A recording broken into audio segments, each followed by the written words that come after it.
আসসালামু আলাইকুম। আজকে আবার একটা সহজ রেসিপি। আমার আম্মা ডালের বড়া খেতে খুব পছন্দ করেন, কিন্তু মসুরের ডাল খাওয়া তার নিষেধ। তো আমি ভাবলাম যে কি করা যেতে পারে।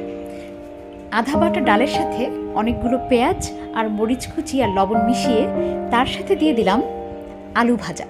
রান্নার জন্য খাওয়ার জন্য আলু ভাজি করেছিলাম, সেখান থেকে অর্ধেকটা আলু ভাজি নিয়ে ডালের বড়ার সাথে মিশিয়ে তারপর যেভাবে ডালের বড়া করি সেভাবে তেলে বেশ অনেকক্ষণ সময় নিয়ে ভেজে তৈরি করে ফেললাম মুচমুচে আলুজি।